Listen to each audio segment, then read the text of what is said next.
नमस्कार, आप देख रहे हैं एलपी न्यूज और मैं हूं आपके साथ स्नेहा तिवारी।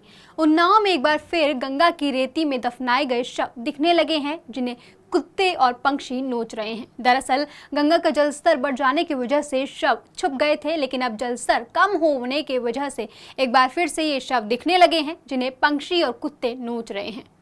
उन्नाव के अचलगंज थाना क्षेत्र के कोलुआ गाड़ा घाट पर खुले शव और अस्थिर पंजर पड़े होने की सूचना पर हड़कंप मच गया। दरअसल कोविड संक्रमण काल के दौरान गांव में हुई बड़ी संख्या में लोगों की मौत के बाद उन्हें उनके परिजनों ने गंगा की रेती में दफनाकर अंतिम संस्कार किया था। गंगा की रेती में दफन सभी शव गंगा का जलस्तर बढ़ने से डूब गए थे और कई शव खुलकर बह गए थे।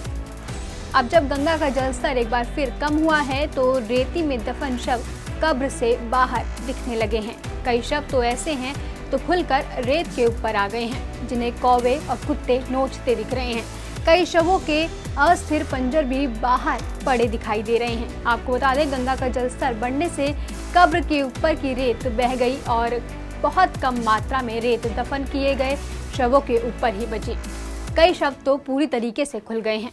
जिस तरह से शवों को कुत्ते और कौवे नोचते दिखे हैं, वो इंसानियत को शर्मसार करने वाला है। अभी भी बड़ी संख्या में ऐसी कब्रें हैं जिनमें दफन शव आने वाले दिनों में खुल जाएंगे। हालांकि शव खुले होने और कौवों और कुत्तों द्वारा नोचे जाने की सूचना पर एसडीएम सदर सत्यप्रिय और स्थानीय अचलगंज एसएचओ राघवन सिंह मौके पर पहुंचे। एसडीएम के निर्देश पर खुले हुए सभी शवों को फिर से दफनाया गया है। देखिए, जो पारंपरिक रूप से घाटों के किनारे अपनी मान्यता के अनुरूप जो लोग शव का दफन करते हैं, जिसमें अविवाहित लड़के लड़कियां और नवजात शिशु जो होते हैं, तो ये यहाँ पे इस रूप में इनका शव दफन किए गए थे। जलस्तर बढ़ने के कारण कुछ इस प्रकार से स्थिति बनी और नदी के उस तरफ जो दो घाट हैं, उधर से कुछ इस प्रकार से अस्थियां घाट के किनारे आई थी। तो शव कोई बाहर निकलने जैसी स्थिति नहीं रही। कुछ अस्थियां बहुत पुरानी जो बाहर नरमुंड जैसा चीज़ें थीं, तो उनको